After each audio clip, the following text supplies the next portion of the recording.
All right, guys, welcome back to the Rental Property Playbook podcast. Today I have a really special guest. This is going to show you that firemen and police officers actually can be friends. This is Joelvy. He is a police officer out in the New York area. So hey, welcome, Joelvy. Thank you for being on here. Awesome, man. Thank you for having me. It's an honor to have me, an honor to be here with you, talking with you. I know we talked before, but it's a pleasure, man. Thank you for having me. Yeah, you're welcome. This is kind of like the Biggie Smalls and Tupac thing. We got East Coast, West Coast coming together for a common thread, and that common thread is, we're obviously first responders, but we love the real estate world and we love to share what we know. So first and foremost, we've been talking for probably 2 years. The beauty of real estate is that people love to share their stories. They love to connect. He's given me lots of good advice on certain strategies and stuff in the real estate market. But before we get into all the real estate stuff, I want the listeners to get to know you a little bit better. What department do you work for? So right now I'm active duty and I'm all the way in Suffolk County, New York. So some people consider that like the winning the lottery kind of department. It's right nearby the famous NYPD. And yeah, right now that's where I'm at. And actually my wife, she was in the NYPD, and fortunate enough, we've been able to help her retire early from that department, which is, a little bit tougher around the edge. So, awesome. Yeah. And did you always know you wanted to work as a police officer? Like when you were a little kid, I know most people want to be pilots, police, nurses, doctors, kind of in our wheelhouse. But is that when did you know that that's something you wanted to do? Since I was a young kid, it was either one of two options: is either play baseball or become a police officer. And I went to college. I was a scrawny little kid, skinny. I was a pitcher. And once I got to college, I kind of realized that, I can't get my fastball above 90 miles per hour. So this is not going to be for me. So I kind of started studying criminal justice when I went to college, took all the local tests. So I took, the NYPD test, took state trooper test. And I was fortunate enough when I took the Suffolk test, I was able to get called and got in at a very young age. And I've been 9.5 years now. And, everything's been good so far. That's awesome. So how old were you when you got hired there? About 23 years old when I was 22 when I was in the academy, and then 23 when I graduated. I love that. I love that. I was messing around too much in my 20s, but for all the listeners out there that want to be a police officer, a fireman, just keep your nose clean early on. Don't get in bad habits and do stupid stuff, because if you can get on as early as you did, you are going to be setting yourself up for a very good situation. And we're here to talk about some of the stuff that you can do to thrive. And I didn't get hired. I was a pilot for the airlines actually in my 20s, and then I ended up becoming a fireman in my 30s. So I was a little bit behind. So you've been there 9 years, and so how long was your wife? Your wife's name's Kim, correct? Yep. How long was she with NYPD? So she was in there for about 5 years, and she pretty much patrolled some of the areas that I grew up in myself in the South Bronx. And when I tell you, it's some of the toughest areas to grow up in. But not only that, imagine being in patrol in and dealing with 911 calls, dealing with people that may not like you. Going to heavy calls and everything like that. It's tough. So we eventually, getting into real estate, we made that decision. And after having our son, who's 3 years old now, we made that decision to eventually get her out and get her fully into real estate investing. I love that. And I want to clear the air on this, because there's always the jokes between the fire department and the police department, but I truly we're so lucky to have you guys on our side, because we go on bad calls too, but you guys are the ones really risking stuff. So from the fire brothers and sisters, we love you guys and we thank you for that. So absolutely, no, thank you guys. Yeah, I mean, and it's funny when you said becoming a pilot, when you said you're being a pilot, it's funny because we just went for his my son's third birthday. We just went to like a aviation museum, Oh, and they sweet. had the flight simulator. So my wife got on, I got on, and it's funny enough because back in the days, I used to play the Microsoft flight simulator. And I always said that if I can't become a police officer and obviously can't become a baseball player, I'm gonna go into the military and join the Air Force and become a pilot. Yeah, I mean that's the funny thing a lot of people don't know about me. I mean, I was too chubby and slow and fat to ever. I played football and I was not great at it, even though I coach it now. But I'm a better coach than ever was a player. But all I ever wanted to do was be a pilot. In fact, I got my pilot's license at 18 years old. That's I was awesome. I was a medevac pilot, and I noticed that when I was flying, I'd be like looking backwards, like, oh, what are they doing back there? I was super interested in the actual like trauma side of stuff. I worked for the airlines for 5 years, and it was really hard. Like, kind of like, I'm sure very similar to what happened with Kim and your son. Like, you want to spend time with your family, and so for me, I was traveling all over the country, spending the nights in the Howard Johnsons in like living out of a bag, and it wasn't this glamorous lifestyle that you would think like when you see Catch Me If You Can. Yeah. Yeah, you're like, oh, there's all these beautiful flight attendants, and we get to travel around and you spend the night in Hawaii and Aruba. No, I was like in Fargo, and I was in like it's nothing against pilots. I still have tons of pilot buddies. I still fly myself. It's just Nice. a really, really hard life. And for me, I got laid off, and that was the best thing that ever happened because I literally hung up my wings and grabbed a badge instead, and just kept moving forward. But so we want to pivot into the real estate stuff because I think that's people were really curious about it.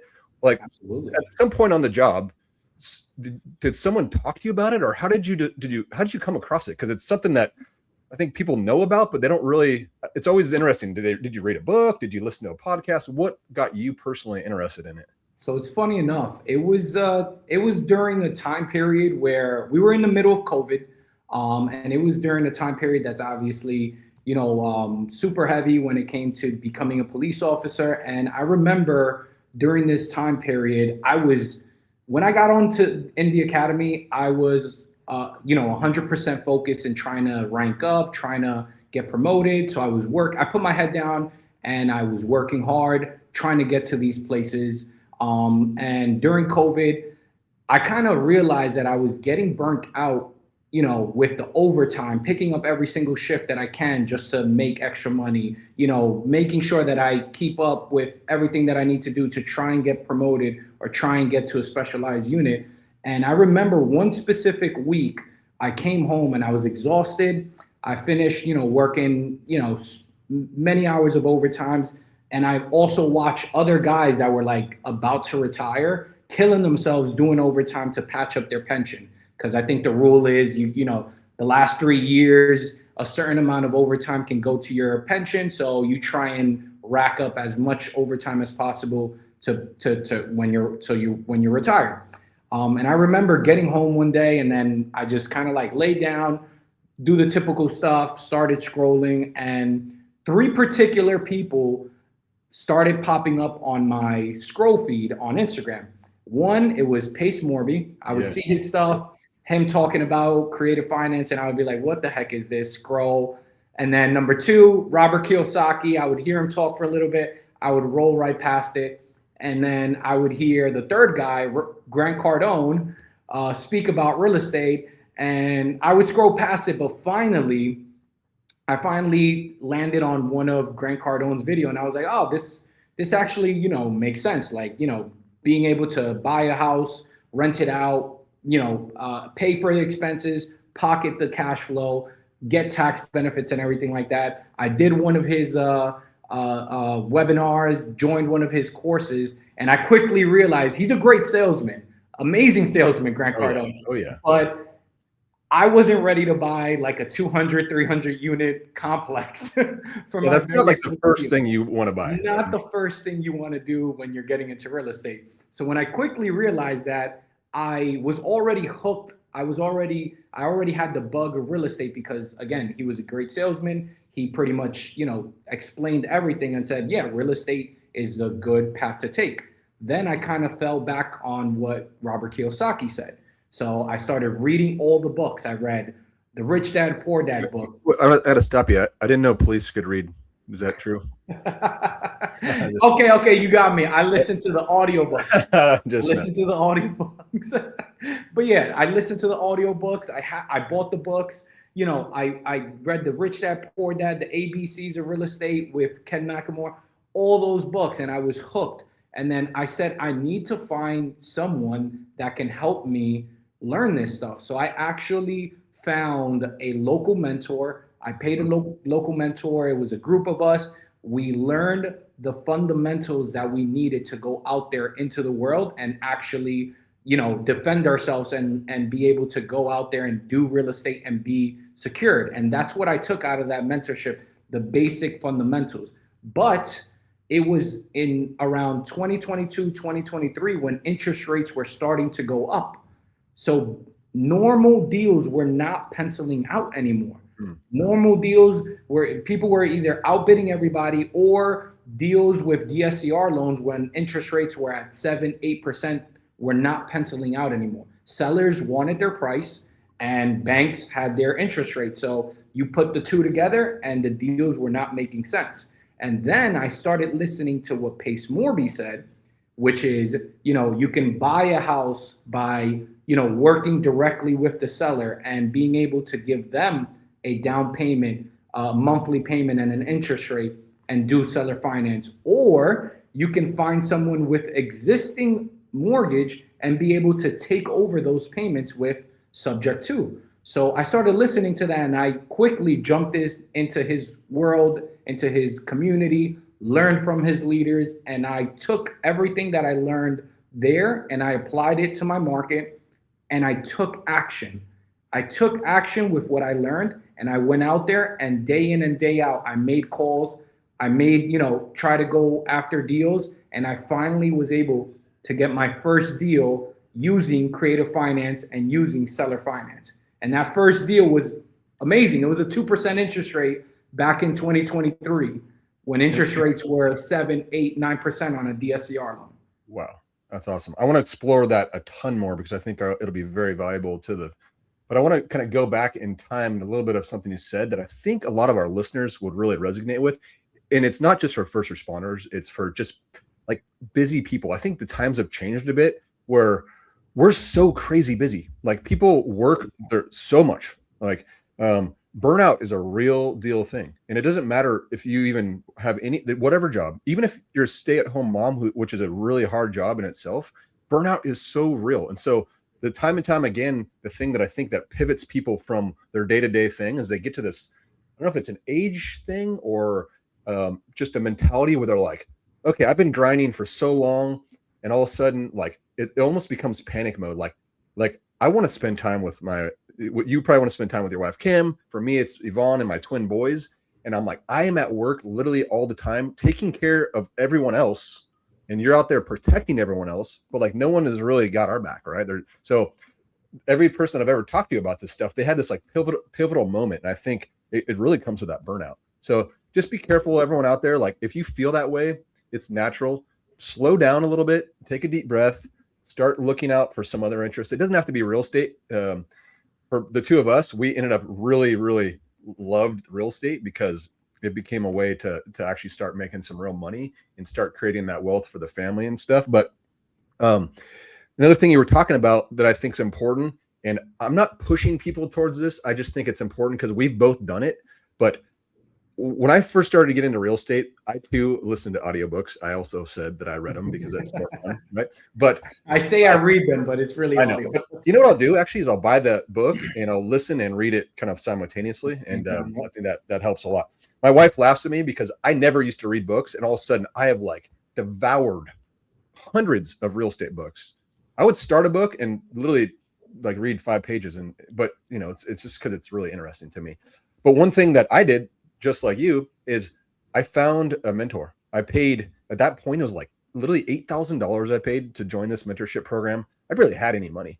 It was the $10,000. Yep. It was the best financial decision I've ever made for myself.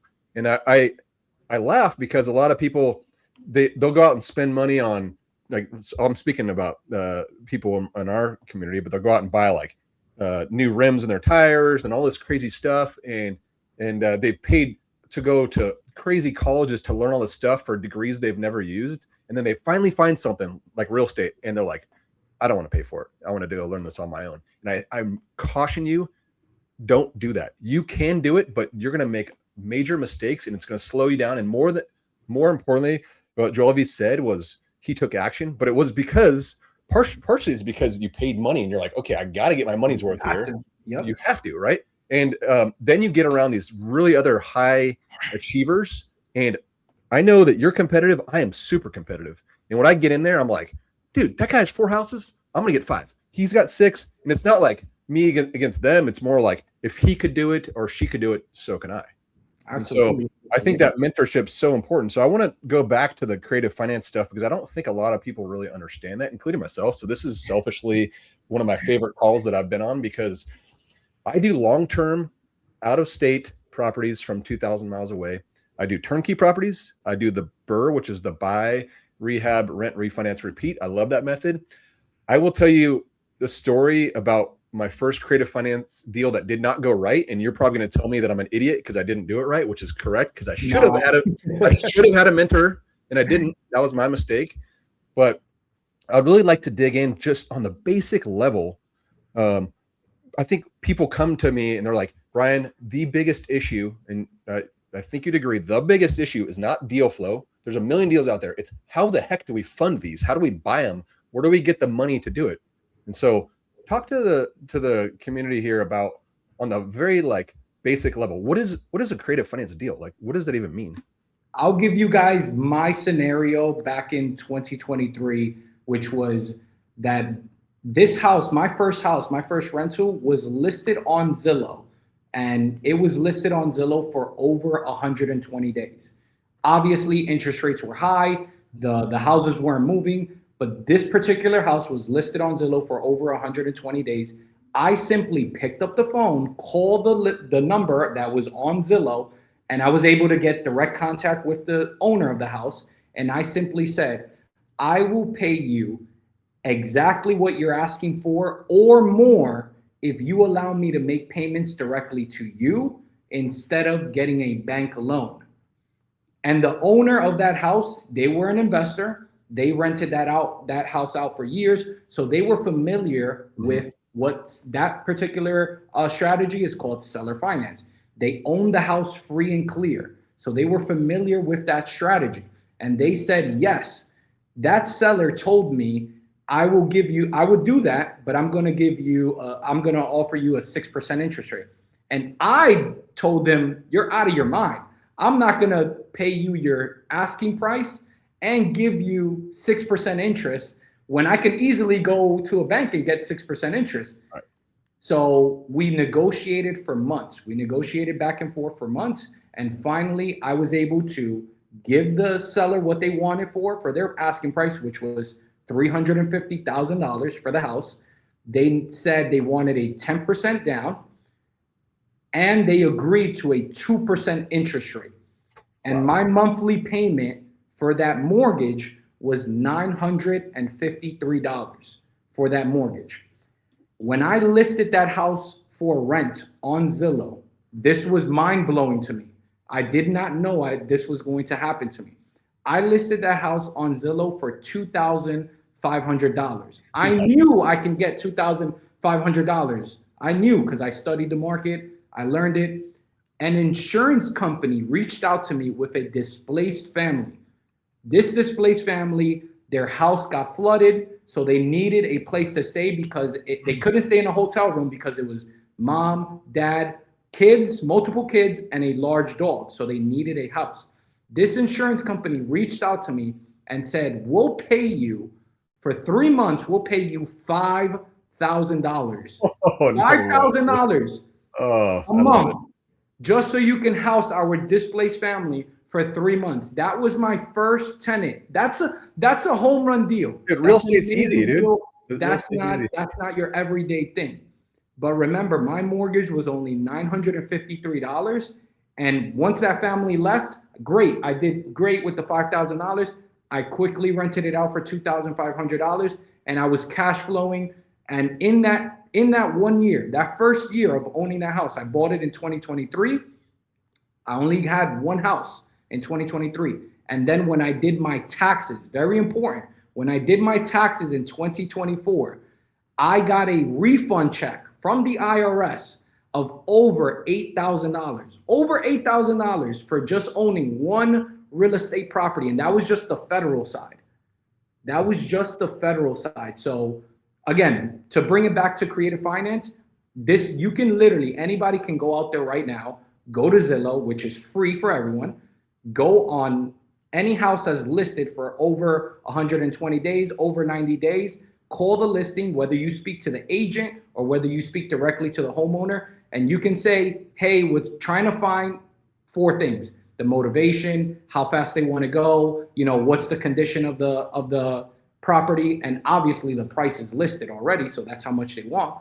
So simply say, I will give you your exact asking price or more if your seller, if you're speaking to the agent or if you're speaking to the seller themselves, if you allow me to make payments directly to you instead of me having to go to a bank and get a bank loan.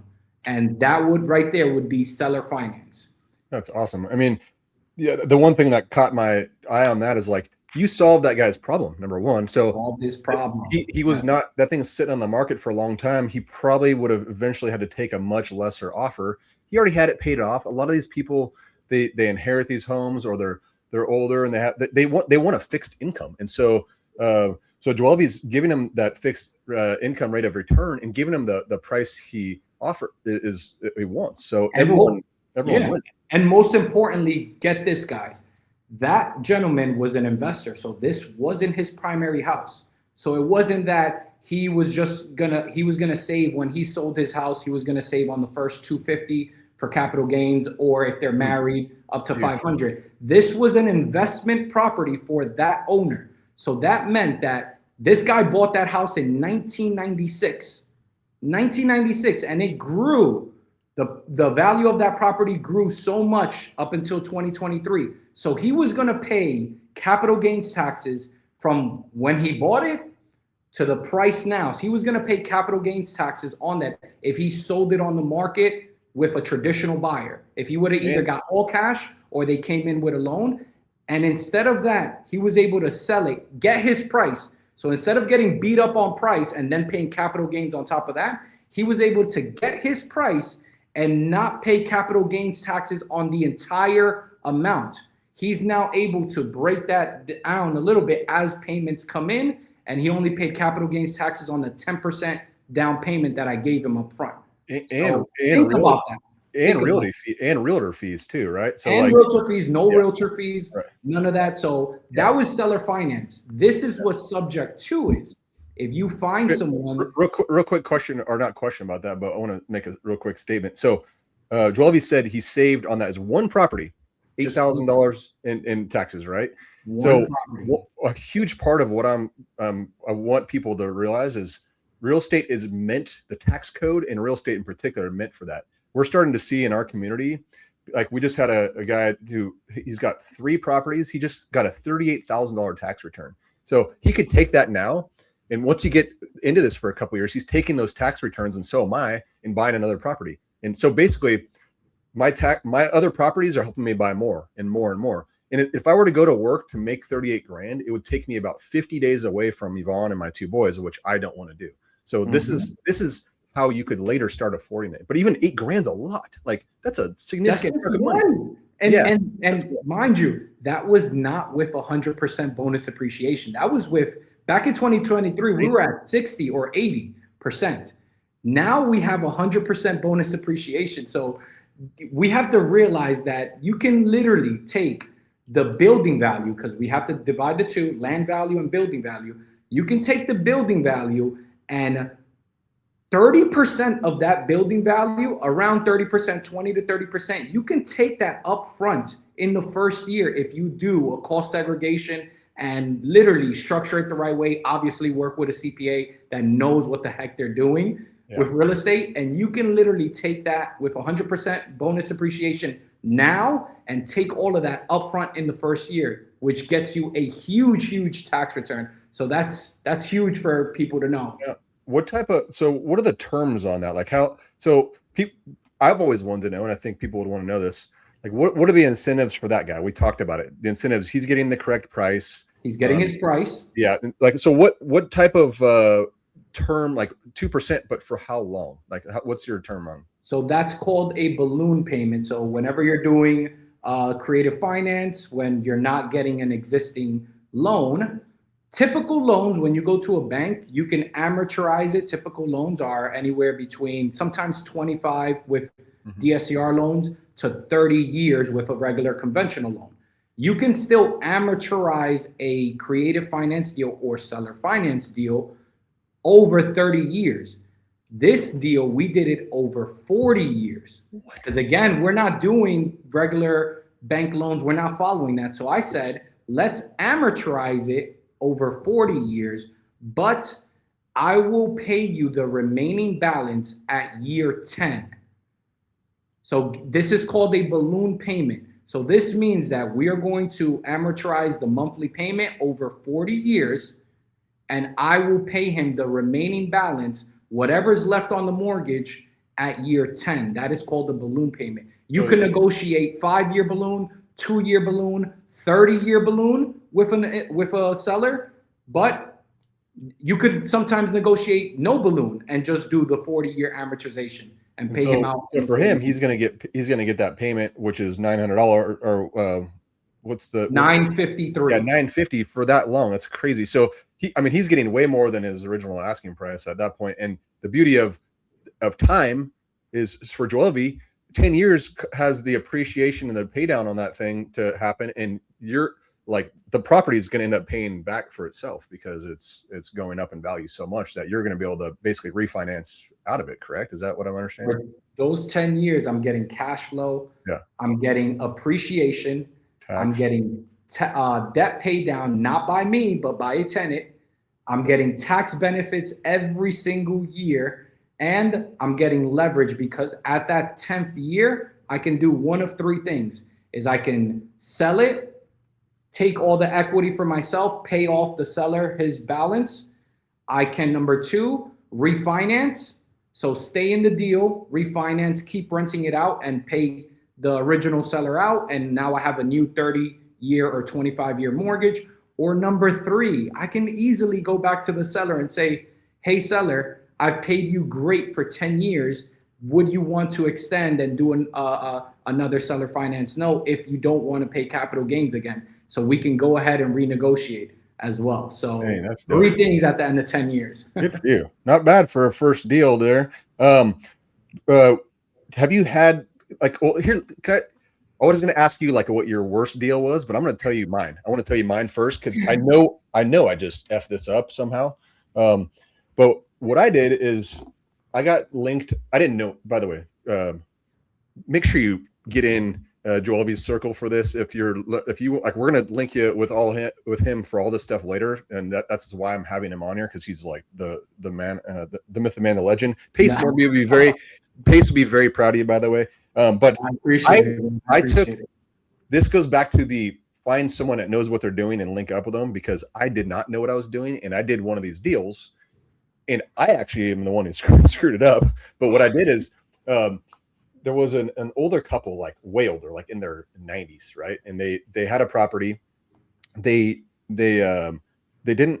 I ended up making an offer. They became the bank. I took over the payments. It was all through Rocket. So that's called subject to. Yeah. So subject to. So we put it in a trust together. I had a trust with them. But what happened was this gentleman and he bless his soul, but he had a very hard time with technology. So he had everything through Rocket Mortgage. I love you guys, Rocket Mortgage. This is not anything against you. This is my fault. I have lots of loans with you, so don't but what happened was I had escrowed my insurance the year 1, and there was something happened with the login information where he changed it or something. His wife unfortunately passed away. Oh, wow. He had a hard time even talking to me on the phone because he's just an older gentleman, and so we tried I'm like, hey, you got to go in there and get the code so I can go in there, and I need to update my insurance, because what happens if you don't pay your insurance, the escrow or the Rocket Mortgage is going to go get their own, and they got their own for me, and it was 3 times as much. And so man. I was like, my insurance went from $1,000 to $3,500. I'm like, holy crap. They don't care. They just want to get insurance. So he called and said, yeah, this is such and such. And Brian is also paying on the account. And they're like, wait, this is all recorded. Right? What's going on? Yeah. And they're like, what? He's like, yeah, no, this guy like kind of took over my mortgage and he dimed me out, man, whatever. But so they literally called the note due. They said, you have, they gave me 90 days, luckily, but they said, cancel this whole awesome plan that you had, Brian. You got to either pay this off immediately or get out of the deal. And I'm like, I'd already put in $30,000 for a remodel. I had, I was going to wait to refinance and all this stuff. So I screwed myself up. I don't know how I could have handled that better. And this is, and this is the thing is that, for example, for your example right there, there's one thing that you can do in a subject to deal, and that's get third-party authorization. So you can be able to call, say, hey, I'm Brian. I have authorization to handle this account. So now I no longer need the original seller. I can call on Rocket Mortgage. Right. I can call Rocket Mortgage and log in. I have authority to change the password, authority over the phone. And hey, you said that the insurance didn't go through. Here's my insurance. Boom. That's one. Number two, when they call the note due, you can do a couple things. You can say, reach out to them and say, hey, this is me, Brian. I'm making the payments. Are you okay with this? If you are not okay with this, that's fine. In the beginning, when you structured the deal, you could have structured it and already had it planned out that if the note was going to be called due, you can already have it signed and ready to go to transition it, to deed the property back to the original owner and switch it to a lease option.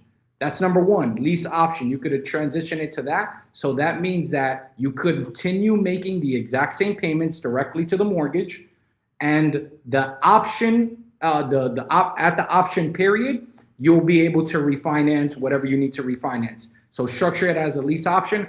Or number two, an executory contract. All it is you do all the paperwork with the attorneys, notarize it, sign it. The only thing that they don't do is record it.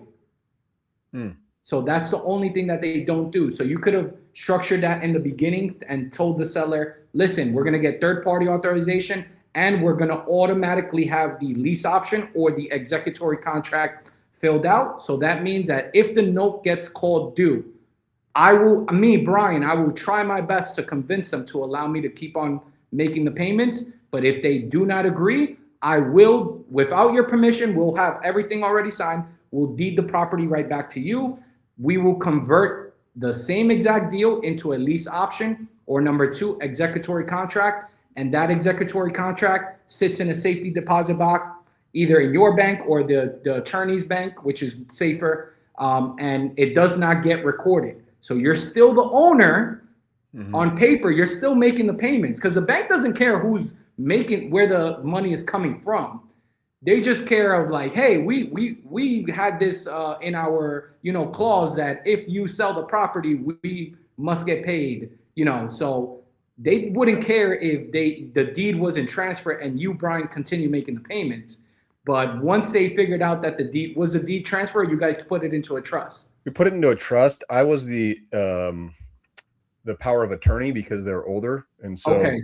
But I will say, you know what, Rocket, you lost my business because I ended up, the way I solved it, everyone, is I just refinanced it for ended up being a point higher, and I'd already raised the rent one time, so I didn't lose anything. But Rocket, you screwed up because you would have had all my money for the next 30 years. But I know, right? Yeah. So the point is like, get around people that know what they're doing, because I've learned more in 5 minutes of what I should have done. And sometimes this sounds like very, very complicated for people who don't understand. And but the reality of it is, this is a very systematic, step-by-step process. And if you do it one step at a time, there's so many ways, even in this high interest rate environment, that you could actually be doing it. So what's your portfolio looking like now? So I have just seven.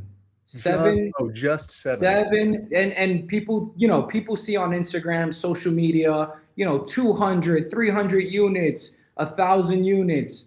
And guys, you just got to start with one. I started with one in 2023, and then it grew from there. The hardest one is the first one.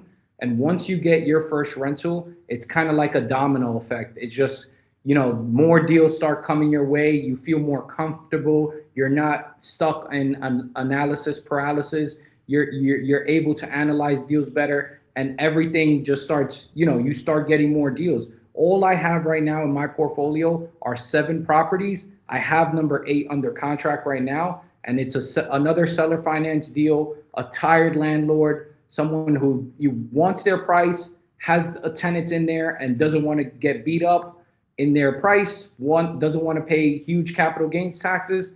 And we said the exact same thing. We'll give you your exact asking price, no questions asked. But I want to pay you directly instead of me going to a bank, because if I go to a bank, the numbers are not going to make sense. So I'll pay you directly. We'll make this deal. We signed. We have it under contract right now, and I'm hoping to close, in a couple of weeks now with that one. And that one's a 0% interest. Zero seller finance, 0% interest. That's crazy. And that's the thing. I think when you're first starting out, this stuff seems crazy, but after you get your first deal under your belt, it becomes a lot easier. But one thing, the magic happens at that point, because what happens is you really know what you're doing at that point, right? And so the very first time that I ever tried to explain, I wanted to use private money to actually fund a project. I literally, and I'm glad that this happened, I literally butchered my pitch, because I was like, oh yeah, I was just like kind of winging it, right? And so then I started to borrow private money, and I got better, and I got property 2, and then 3, and 4, and 5, all the way up to property 20. And at this point, people know that you know what you're doing. And now when you go to someone right now for a creative finance or seller finance, you're like, oh, this is my 8th time. I have a community where I teach people how to do this. You have this trust authority, but stuff just starts falling in your laps, because what's going to happen is there's going to be projects that Joelvy doesn't want to do because maybe they're not in his wheelhouse. He's literally going to get on a phone call with me and go, Brian, I got something for you in your community. And I'm going to have something, dude, this lady wants to sell me her house, but creatively, I don't know. Do you want it? Like, it's just weird. Like you have this weird tribe of people across the country that are like, I want to help you make money. I don't know how to do it. You got this, go for it. I don't care. There's too many deals. And so I had a chance to sit down, or not sit down. I was in Las Vegas about 3 weeks ago. Pace Morby, your mentor, was in there speaking. Absolutely. and he said something. I was like kind of in awe, because he's such a knowledgeable person. But one thing that he said he's like, dude, you don't want my life. He's got thousands of doors. And when you said I have just 7, first off, congratulations. That's massive. I appreciate it. Thank you. I'm at the point now where I'm at this weird pinnacle in my investing career where I'm going to scale up a little bit more, but it's starting to get a little bit out of my league as far as bookkeeping wise. I'm going to have to hire like a legit bookkeeper. So I don't want people to get this jealousy or be envious of a number. That's the least important thing, because with a lot of properties comes a lot of headache. I have like 8 different property managers, contractors. There's so much, but I'm like in rocket ship mode. So like I thrive in that weird environment, but each person has to figure out what's enough for them, right? And so like what's your your and Kim's target? Like, what's your goal? What do you guys want to get to? Because 8's a lot. Like, that's, especially with the rates you're getting. Like, your cash flow is probably insane right now. Absolutely. And I want to touch on something that you said earlier on. I would not be here if it wasn't for learning how to raise capital.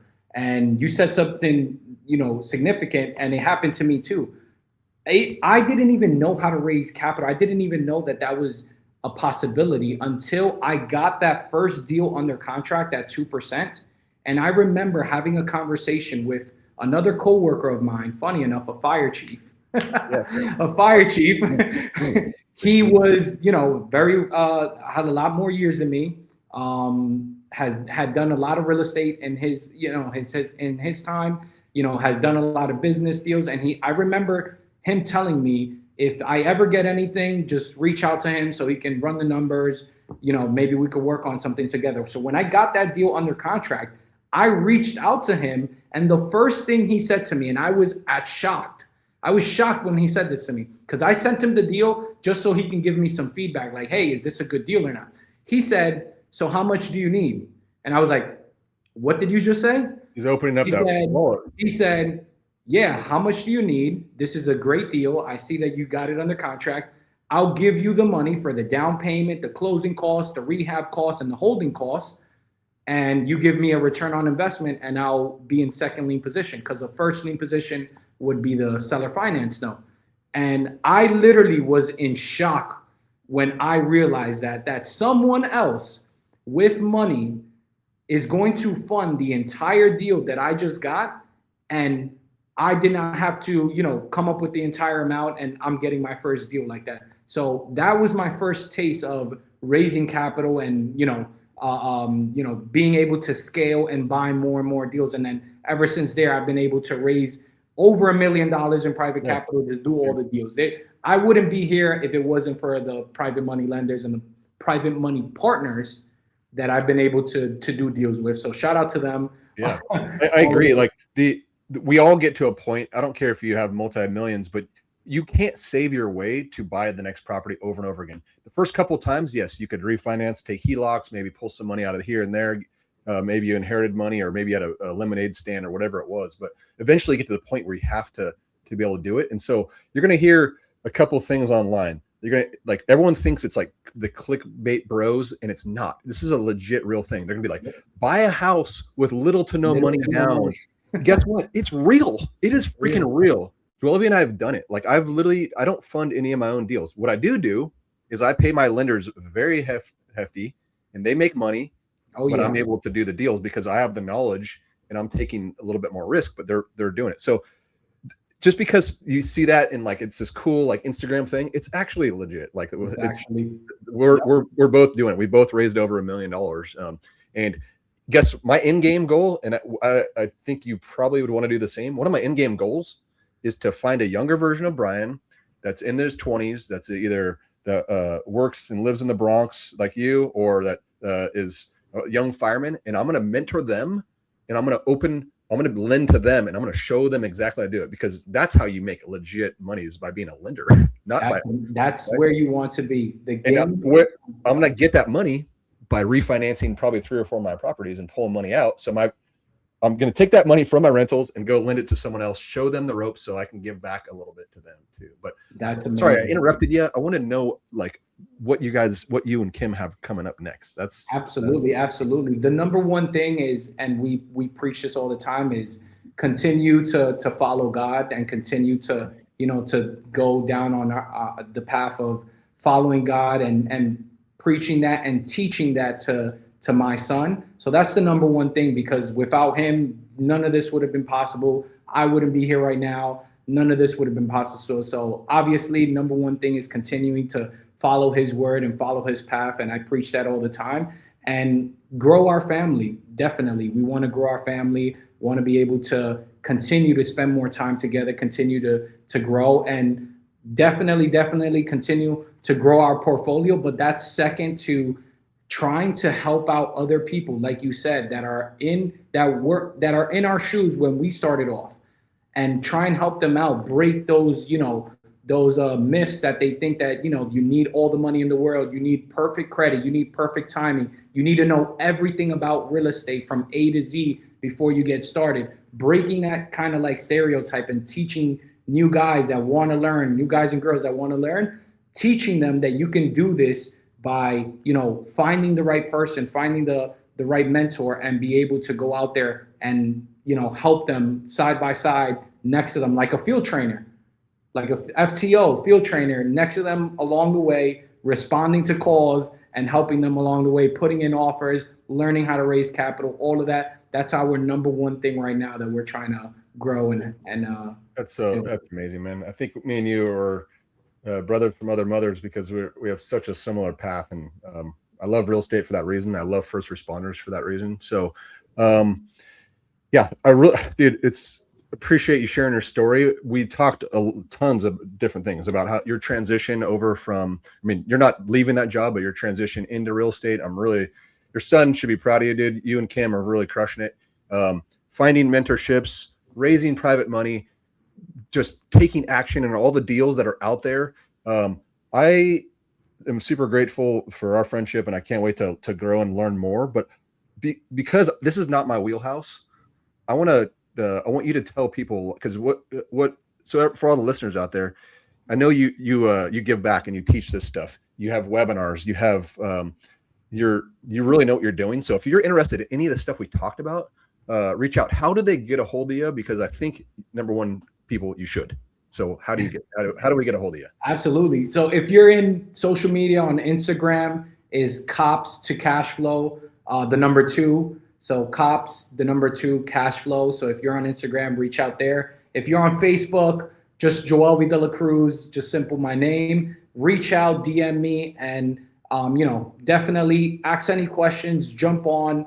I do a weekly Q&A for anyone that has questions. Anyone that is interested in learning this, I have questions, and jump in and trying to learn this stuff so you can. This is the most important thing. Yes, it's important to build a portfolio and have something now so you guys can build cash flow and everything like that. But second to that, being able to have this information to pass it down to your kids is going to be the most important thing out of all of this. Because yes, you can know this information yourself and then build your portfolio and then just give them, give your kids, a giant portfolio and here you go, kids, enjoy. But being able to take this information and pass that information down, now they can go out there and they can do something different than, what we did growing up. Because back in the days, it was just, hey, get good grades, get a good job, and, you're good with that and enjoy your pension and retirement. But nowadays, I've seen it myself. That does not, you can't survive with that. Cost of living continues to go up. So you cannot survive with that, and you need something else. So being able to get this information and be able to pass that down to your kids, so now they can go out there and get it as well and grow on your portfolio, that's even more important than just learning it and doing something and passing it down yourself. I love that, man. I appreciate it. I will be jumping on one of those webinars to learn a little bit more about it. This is something I need to learn. Obviously, we saw how my project went, but thanks for your time.